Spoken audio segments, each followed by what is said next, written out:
Apocalipse capítulo 4. Depois destas coisas olhei, e eis não somente uma porta aberta no céu, como também a primeira voz que ouvi, como de trombeta ao falar comigo, dizendo: sobe para aqui, e te mostrarei o que deve acontecer depois destas coisas. Imediatamente eu me achei em espírito, e eis armado no céu um trono, e no trono alguém sentado. E esse que se acha assentado é semelhante no aspecto à pedra de jaspe e de sardônio. E ao redor do trono há um arco-íris semelhante no aspecto à esmeralda. Ao redor do trono há também 24 tronos, e assentados neles 24 anciãos vestidos de branco, em cujas cabeças estão coroas de ouro. Do trono saem relâmpagos, vozes e trovões, e diante do trono ardem 7 tochas de fogo, que são 7 Espíritos de Deus. Há também do trono um como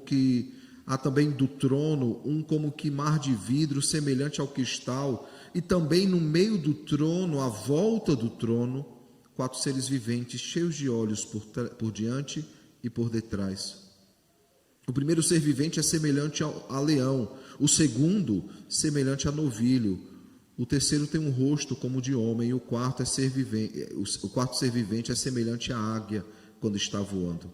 E os 4 seres viventes, tendo cada um deles, respectivamente, 6 asas, estão cheios de olhos ao redor e por dentro, não têm descanso, nem de dia e nem de noite, proclamando: Santo, Santo, Santo é o Senhor Deus, o Todo-Poderoso, aquele que era, que é e que há de vir.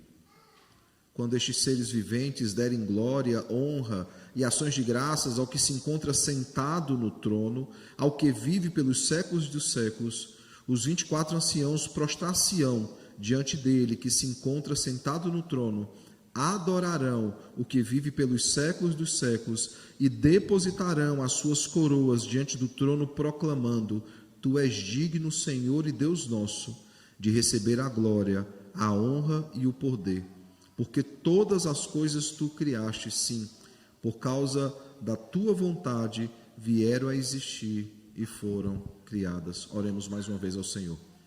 Pai, estamos diante do Senhor, diante da tua palavra, clamando mais uma vez que o Senhor fale aos nossos corações, que saímos daqui diferentes de quando chegamos, que seja a tua palavra, Pai, a nos ensinar mais uma vez e continuamente nos santificar, Senhor. Fala conosco por meio da iluminação do doce Santo Espírito, e fala conosco também por meio de Cristo, o profeta da igreja, que nos prepara constantemente para o dia glorioso, para as bodas do Cordeiro, Pai. É no nome dele que nós te oramos e também te agradecemos. Amém. Podem sentar, irmãos.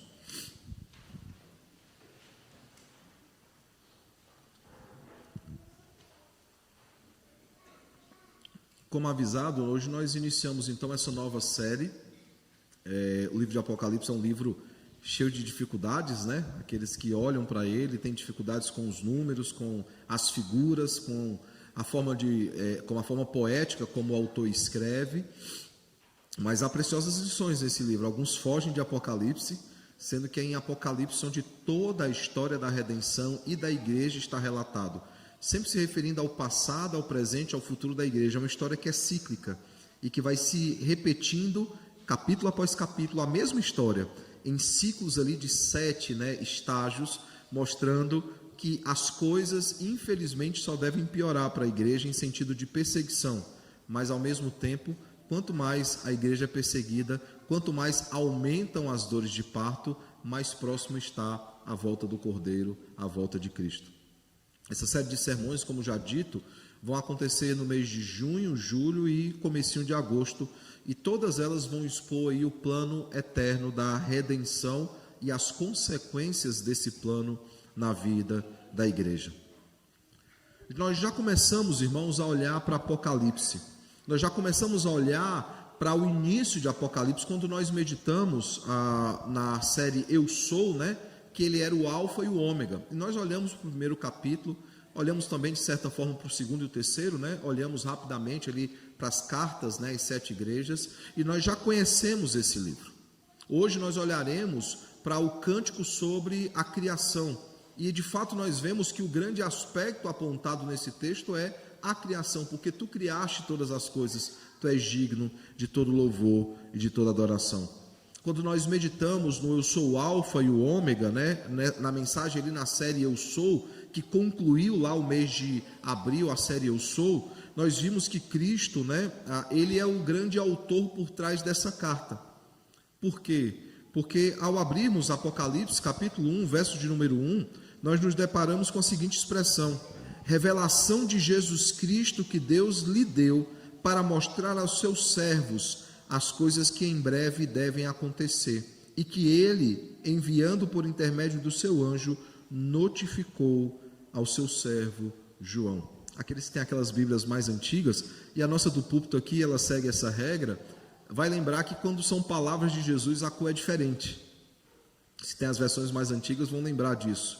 Bem, irmãos, há várias letras de cores diferentes em Apocalipse. Por quê? Porque em vários momentos é o próprio Cristo que está tratando com a sua igreja. Por exemplo, as 7 cartas, cada uma delas são palavras de Jesus. João, que já havia ouvido Jesus ensinar presencialmente, como discípulo e depois apóstolo, agora ele, depois de muito tempo, Jesus morreu ali na década de 30, essa carta se dá na década de 90, 60 anos depois, ele pode mais uma vez não apenas ouvir os ensinos de Jesus, mas transmitir as palavras do Senhor. E que palavras são essas, irmãos? São coisas que deveriam acontecer à igreja. Isso se refere mais uma vez ao passado, ao presente e ao futuro da igreja. Quais são os desafios da igreja no presente e qual é a esperança da igreja no futuro? Esse é o propósito de Apocalipse. Apocalipse deixa bem claro que já acontecia nos dias de João, que a igreja ela passaria por perseguição e provações. E de fato nós não apenas vivemos isso nos nossos dias, mas João já via uma igreja que era perseguida.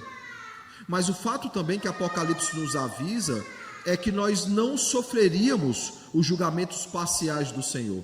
Apocalipse tem uma série de julgamentos parciais que recaem contra aqueles que não são do Senhor. E aqueles que advogam, que defendem que a igreja ela vai ser retirada para que esses sofrimentos não recaiam sobre a igreja, Mas nós não cremos assim, irmãos, e a base bíblica é bem simples. O povo da aliança que estava ali no Egito não foi retirado do Egito para que as pragas sobreviessem sobre os egípcios. Eles estavam na terra quando as pragas vieram contra os egípcios e eles foram poupados pelo Senhor.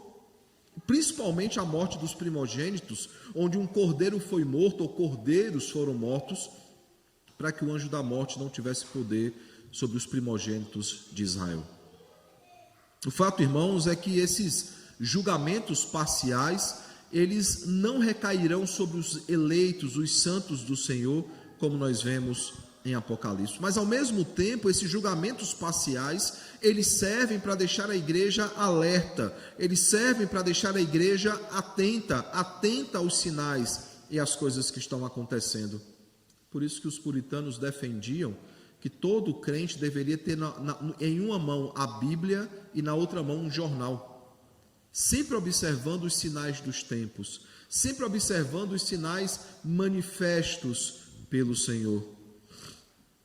As 7 cartas do Apocalipse, as chamadas igrejas do Apocalipse, elas apresentam ali virtudes e defeitos de 7 igrejas da Ásia, e ali não são 7 fases da igreja, como o movimento dispensacionalista, que é o movimento que entende que a igreja vai ser arrebatada antes dos julgamentos parciais, da forma como eles defendem que são ali estágios da igreja. Não são igrejas reais, endereços reais, locais reais. Elas de fato existiram, elas tinham seus defeitos, bem como também elas tinham as suas qualidades.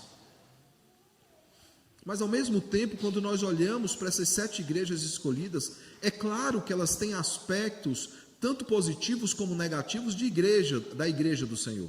É claro que ao ler as 7 cartas, nós nos deparamos com qualidades que nós temos como igreja.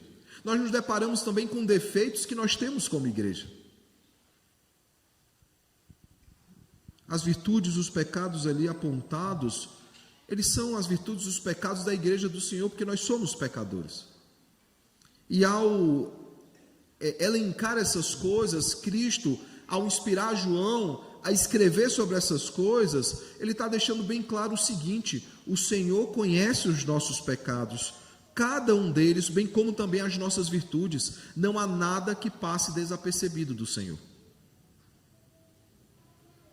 E dessa forma, então, o Senhor chama a sua igreja à santificação, chama a sua igreja à adoração ao Senhor, a viver de forma digna do Senhor.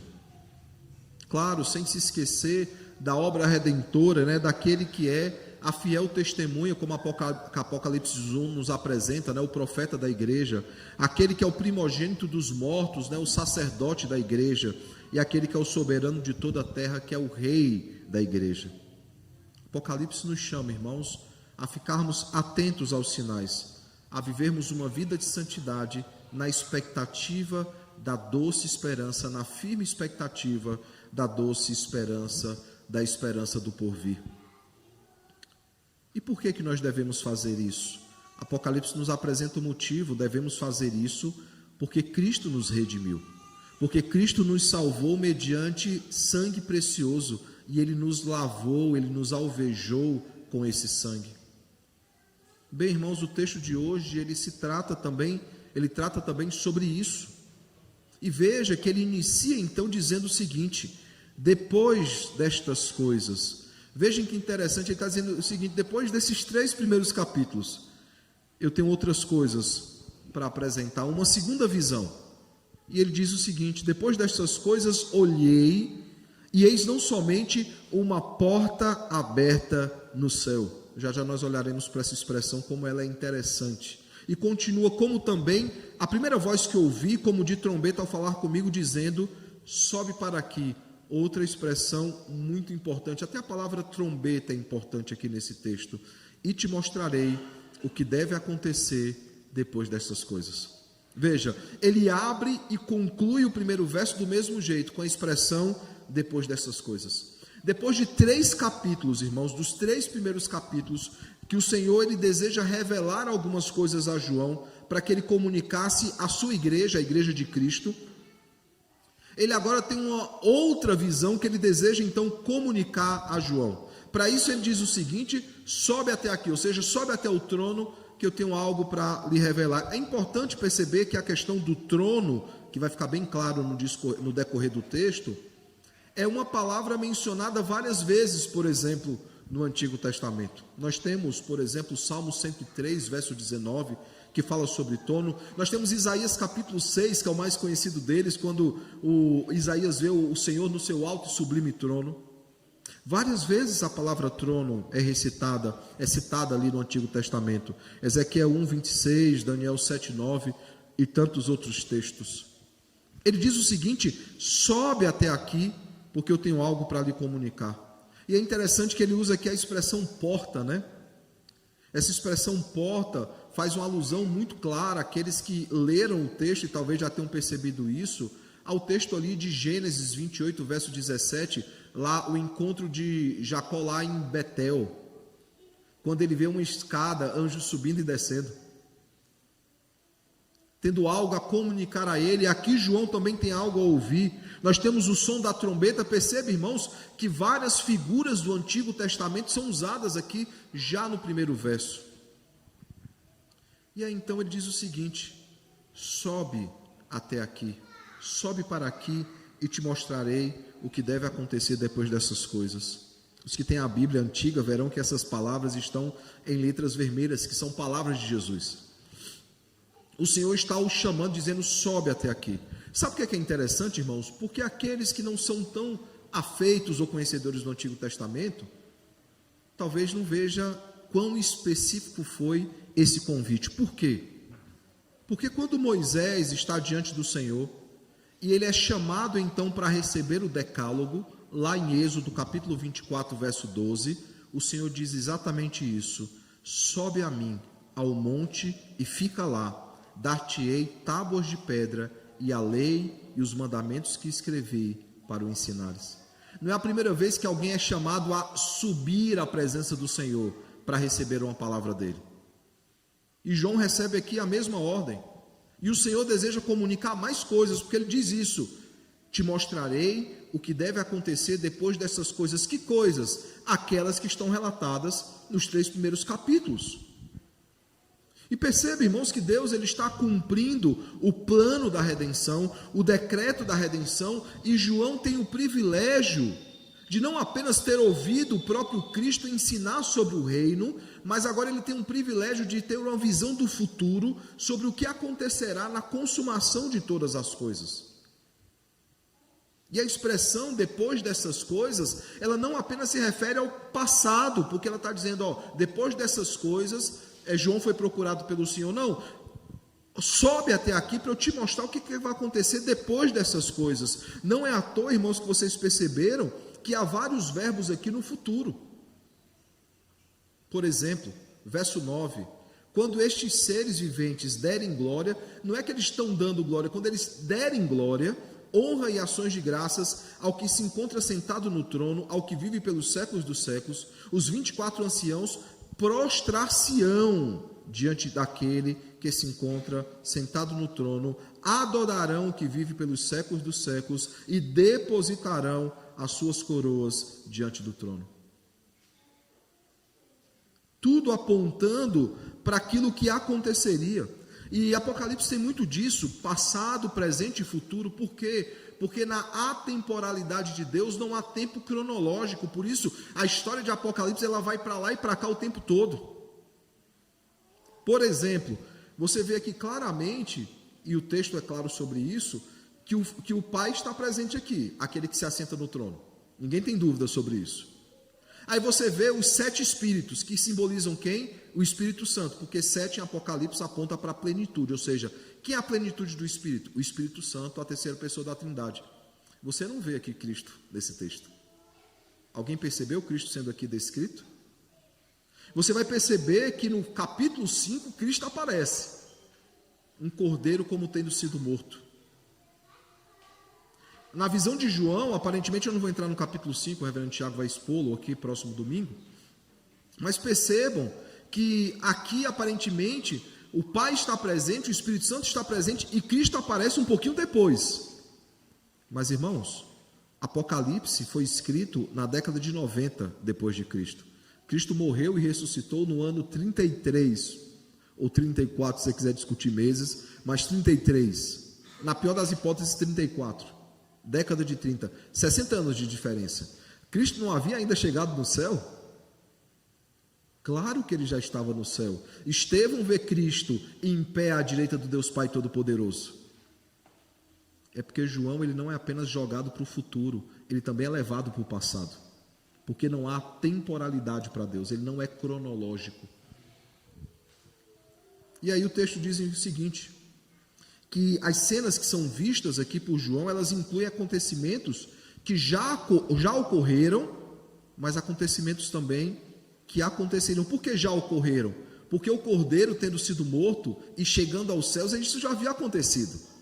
Mas ele vê também visões de coisas que ainda vão acontecer. E Deus diz então para ele, sobe aqui até o trono. E por que ele teria que subir até o trono? Porque assim como Moisés, ele receberia do Senhor uma palavra, ele receberia do Senhor revelação. E aí perceba uma coisa que é maravilhosa aqui nesse texto, irmãos. Nós vemos que o trono, ele não está vazio. O trono, ele está ocupado. E esse trono que está ocupado, a descrição dele é magnífica e é uma visão inédita. Até hoje você não havia visto ainda, apesar de Isaías 6, uma visão gloriosa como essa. Veja o que é que ele diz. Ao redor do trono, 24 tronos, e assentados neles 24 anciões vestidos de branco, em cujas cabeças estão coroas de ouro. Do trono saem relâmpagos, vozes e trovões, e de diante do trono ardem 7 tochas de fogo, que são 7 Espíritos de Deus. Antes nós vimos, irmãos, que aquele que se encontra assentado, ele é semelhante à pedra de jaspe e sardônio, e ao redor do trono há um arco-íris semelhante no aspecto da esmeralda. Que visão gloriosa e magnífica, irmãos, que João tem a oportunidade. Mas é também uma visão inédita. Por que ela é uma visão inédita, irmãos? Porque nos tempos antigos, os rabinos judaicos, eles raramente, irmãos, descreviam o trono de Deus. Até mesmo Isaías tem preocupação de não falar muito. Ele só diz o seguinte: e eu vi o Senhor no alto e sublime trono.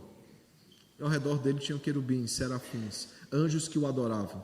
E eu não podia olhar para ele, porque meus lábios eram impuros e eu habitava num povo de impuros lábios. Ele fala: ai de mim, porque eu vi o Senhor. Agora não, agora João ele descreve: os rabinos temiam profanar o nome de Deus ou o seu trono. Era proibido para um rabino falar abertamente sobre mistérios celestiais. E aqueles que falavam sobre o trono, irmãos, corriam o risco de profanar o nome do Senhor e o próprio Deus, ao descrever ou tentar descrever a sua glória. Por isso poucos se atreveram a escrever publicamente sobre o tema. Mas a João é dado a honra de subir até a sala do trono. É dado a honra a ele estar na presença de Deus e relatar tudo aquilo que viu. E ele não diz: ai de mim, porque eu vi o Senhor. Não, o Senhor lhe dá o privilégio de ver o trono e de escrever o trono. E ao invés de tentar descrever a Deus, como é proibido, os 10 mandamentos proíbem qualquer representação de qualquer pessoa da Trindade, o Pai, o Filho ou o Espírito Santo, ele então, ou como o céu, ou qualquer coisa angelical, ele tem uma descrição simbólica. É óbvio, irmãos, é óbvio que o aspecto dele não era como pedra de jaspe, ou até mesmo de sardônio. É porque a sua glória que brilha é semelhante a isso. Ele não tem a preocupação de tentar descrever literalmente, ele usa figuras para descrever a glória do Senhor, a glória do seu trono e a glória daqueles que estão ao redor do Senhor. Não apenas 24 anciãos, mas também nós temos, irmãos, os 4 seres viventes. E veja a forma como ele descreve, quando a gente vai vendo, é uma figura, é uma ilustração até difícil de entender. Olhos por dentro e por fora, olhos por todos os lados, por de frente e por de trás. Talvez alguns, ao depararem com essa figura, ficassem um pouco assustados. Ou seja, aquelas figuras tudo viam. E alguns se sentem tentados, irmãos, bem tentados, a olhar para esses 4 seres viventes, tentar dizer que ali é Cristo. Por quê? Porque há ilustrações sobre Cristo aqui. Por exemplo, quando fala do leão, quando fala do novilho, do rosto como de homem, talvez referindo-se à natureza humana de Jesus. Mas o fato, irmãos, é que o transcorrer do texto, quando diz, e os 4 seres viventes, tendo cada um deles respectivamente 6 asas, estão cheios de olhos ao redor e por dentro, não tem descanso nem de dia nem de noite, proclamando. É óbvio que aqui não é Jesus Cristo, porque ele obedece o Pai, mas ele é igualmente Deus como Pai. E ele é motivo de adoração. Ele não fica dia e noite proclamando o Pai, porque ele é um com Deus. Ele tem toda a preocupação, irmãos, de explicar. Ele fala que os 7 espíritos, as 7 lâmpadas, representa a plenitude do Espírito, que é o Espírito Santo. Ele vai falar de um mar de vidro, que ele vai até repetir depois, e lá na frente nós olharemos novamente para essa expressão. Ele só diz isso: do trono de Deus saem relâmpagos, vozes e trovões, e diante do trono ardem 7 tochas de fogo, que são 7 Espíritos de Deus. Figuras essas também que em outro cântico do Cordeiro ele vai explorar mais. E é algo bem semelhante, irmãos, a Êxodo 19, quando Moisés chega à presença do Senhor, há trovões, a glória do Senhor, e raios, relâmpagos, mostrando ali a glória do Senhor. E é interessante que a palavra trono, irmãos, ela domina esse capítulo. Nós temos várias vezes a palavra trono aparecendo aqui, são 13 vezes em 11 versículos. Só no capítulo que nós lemos aqui. Em todo o Apocalipse são 37 vezes que essa palavra aparece. Mas é em Apocalipse 4, irmãos, que o trono ele é descrito. E ele é descrito com o propósito de mostrar que alguém que rege o universo e governa o universo. Antes de mostrar as coisas que vão acontecer com a igreja, o Senhor tem a preocupação de dizer o seguinte: Deus está no trono e Ele governa eternamente. Então não se preocupe com as coisas que irão acontecer. Ele está no trono, Ele governa eternamente, a igreja será perseguida, essa perseguição só aumentará, mas Deus não deixou o seu povo solto ou sem cuidado, Ele cuidará do seu povo. Ele governa tudo, de modo que nada foge à sua vontade, seja o bem ou seja o mal. Ele assegura, irmãos, de que ele e não Satanás está no controle de tudo. Ele está no controle de tudo, dirigindo, sustentando, governando, pois Ele é, como o texto diz, o Todo-Poderoso, o El Shaddai, aquele que era, que é e que há de vir, o Eu Sou, né? O Eu Sou sempre é, Ele era, Ele é e Ele sempre será. Por isso, irmãos, que a visão do universo governado pelo trono, ele procede à descrição simbólica que vai acontecer no capítulo 6, quando as tribulações recaem sobre a igreja. Perceba, o capítulo 4 fala do Deus Pai e como ele está no trono. O capítulo 5 fala do Deus Filho que venceu a morte, por isso ele comprou para si um povo. E aí no capítulo 6 começa a falar então das perseguições contra a igreja do Senhor. Veja a preocupação que o Senhor tem de mostrar, irmãos, que o povo não está sozinho. O Cristo, o noivo, cuida da sua noiva. Quando nós olhamos para a descrição aqui dos 4 seres viventes, é muito parecida com a descrição que apresenta-se em Isaías e em Ezequiel, muito parecida, irmãos. Alguns discutem, né, o que é que significa. Alguns falam que talvez sejam os 4 evangelhos, por isso 4 seres viventes. Alguns discutem, irmãos, que podem ser características, por exemplo, como valentia, coragem, como força e tenacidade, inteligência e sagacidade, eficiência e rapidez. Mas, irmãos, sinceramente não é importante para o nosso objetivo de hoje o que esses 4 seres viventes são ou podem simbolizar. O fato, irmãos, é que há lições importantes nesse texto. Eu pergunto, o que é que esse cântico tem a nos ensinar como igreja? Ou o que é que João desejava, ou Cristo desejava ensinar à sua igreja por meio desse cântico? A primeira coisa é que o Deus Pai, ele se assenta no trono. Essa é a primeira ênfase do Cântico do Cordeiro. O Deus Pai se assenta no trono, e ele assenta no trono, e ele governa todas as coisas. A chamada doutrina da providência. Mesmo que a igreja seja perseguida, e ela será cada vez mais, mesmo que ela passe por dificuldades, e ela passará cada vez mais por dificuldades, Deus continua no trono, reinando eternamente. Quando nós nos deparamos com problemas, perseguições, provações, privações, e nós passaremos cada vez mais por isso, nós precisamos nos lembrar que Deus está no trono, Ele faz tudo conforme lhe apraz, Ele reina eternamente, e Ele governa todas as coisas. A nossa confissão de fé, irmãos, no capítulo 5, na seção 1, diz o seguinte: Deus, o grande Criador de todas as coisas, para o louvor da glória, da sua sabedoria, poder, justiça, bondade e misericórdia, sustenta, dirige, dispõe e governa todas as criaturas, todas as ações delas e todas as coisas, desde a maior até a menor. Do trono, irmãos, Deus governa e sustenta tudo e todas as coisas conforme a sua soberana vontade. Segunda coisa, irmãos, o texto faz questão de enfatizar para todos nós que o Deus Pai não apenas está sentado no trono, mas Ele criou e Ele sustenta todas as coisas. Ele não é o Criador do universo que criou todas as coisas e deixou que as coisas caminhassem sozinhas, não. Ele decreta e dirige essas coisas. Ele é o Deus imanente e o Deus transcendente. Ele não faz parte da criação, mas Ele não abandonou a sua criação. Ele governa essa criação. Ele criou e continua sustentando essa criação. Ele não nos deixou sozinhos. Romanos 8, 19 a 23, Romanos 8, 19 a 23 diz o seguinte: a ardente expectativa da criação aguarda a revelação dos filhos de Deus. Quando é que isso vai acontecer? Ressurreição final, vai ficar claro quem é igreja e quem não é igreja. E o texto continua: pois a criação está sujeita à vaidade, não voluntariamente, mas por causa daquele que a sujeitou, na esperança de que a própria criação será redimida do cativeiro da corrupção para a liberdade da glória dos filhos de Deus.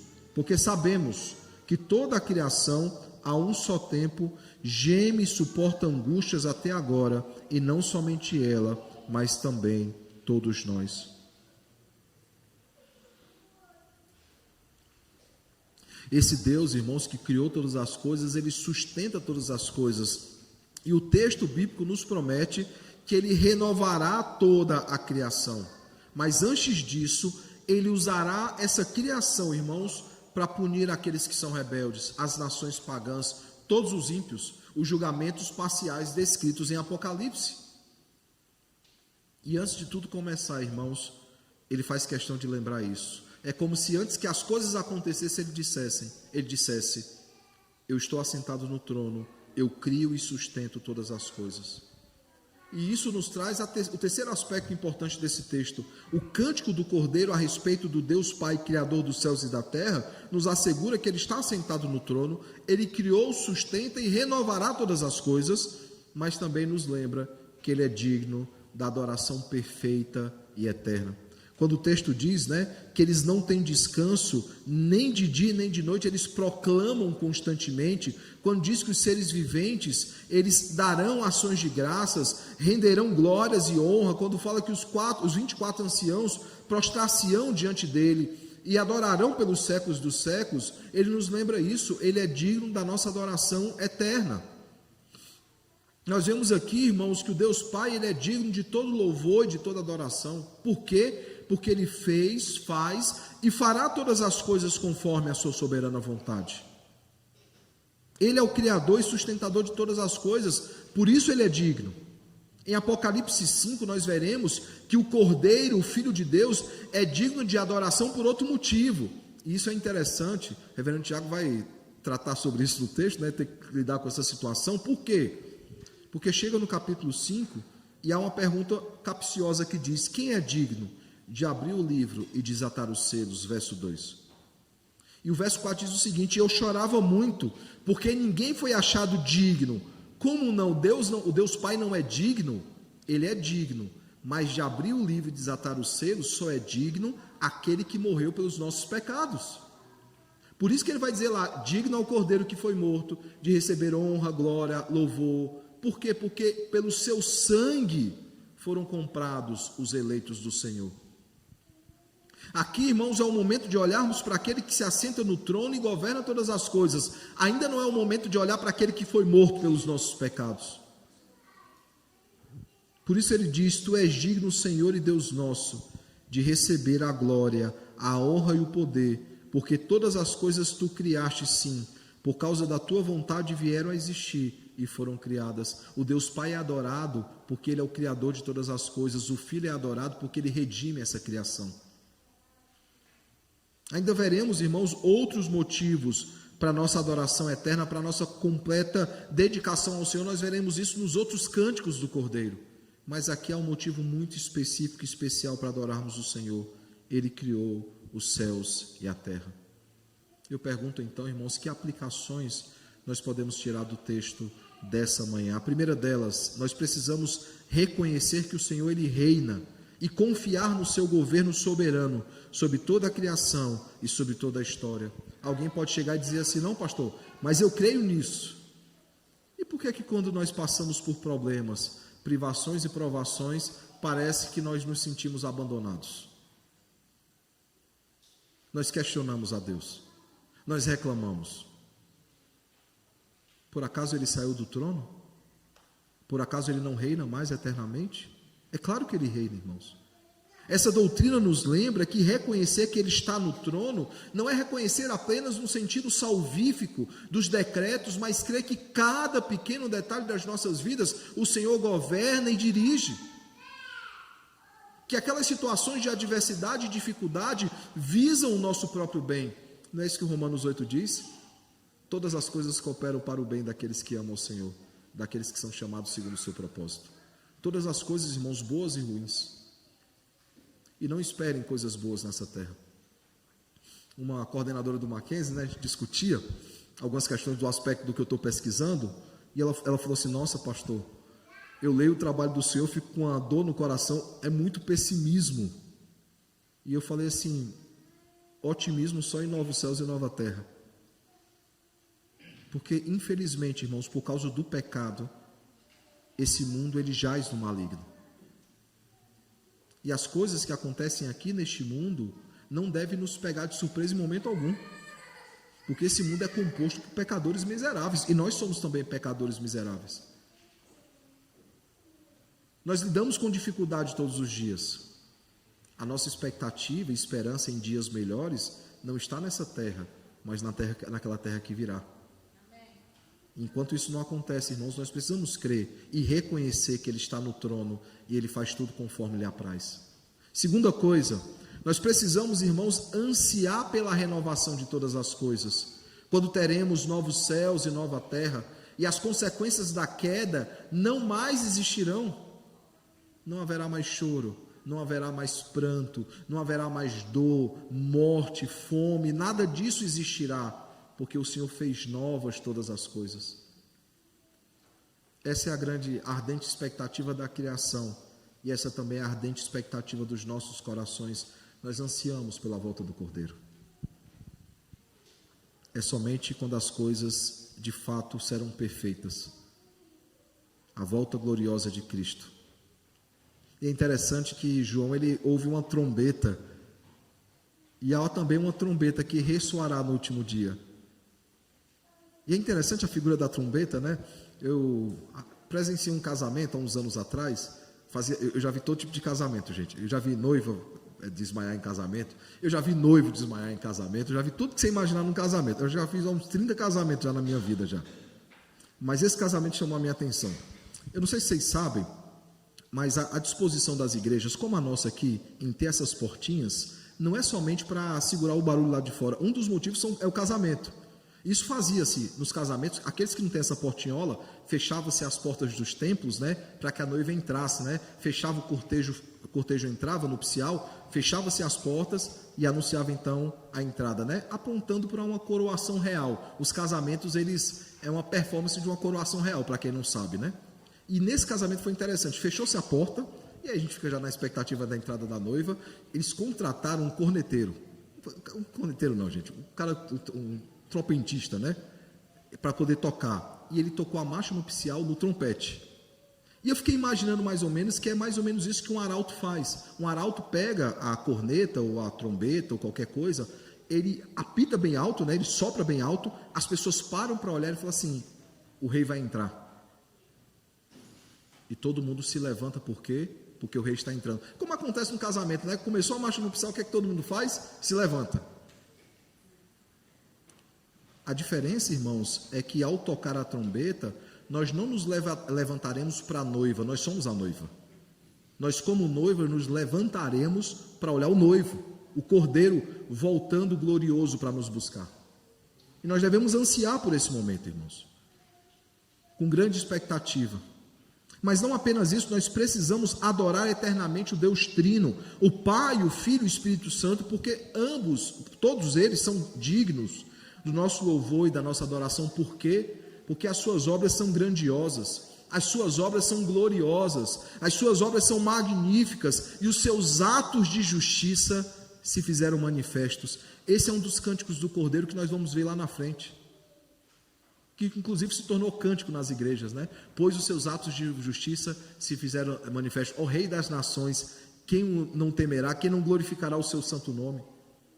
E fica aí já o desafio aí para o Samuel, o pessoal da música, tá? Um dos cânticos do Cordeiro é a passagem onde esse cântico que a gente canta nas igrejas foi composto. Então, Samuel, o pessoal aí do louvor, não espero menos, tá? No dia que a gente for cantar esse cântico do Cordeiro, ensaie essa música. Todos conhecem aqui Rei das Nações, né? Quem cresceu na igreja conhece, pelo amor de Deus. É um cântico bem antigo e bem conhecido. Nós devemos adorá-lo, irmãos, porque as suas obras são maravilhosas, porque os seus atos de justiça se fizeram manifestos.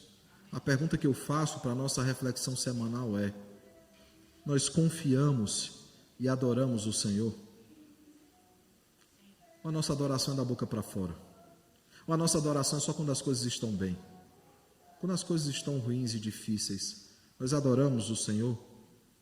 Que o El Shaddai, o Todo-Poderoso, irmãos, Senhor de todas as coisas, que Ele nos auxilie para que possamos confiar nele, que Ele nos auxilie para que possamos aguardar o seu retorno glorioso e, acima de tudo, glorificar o Senhor, não apenas hoje, mas amanhã, depois de amanhã e depois de amanhã e pelos séculos dos séculos e por toda a eternidade.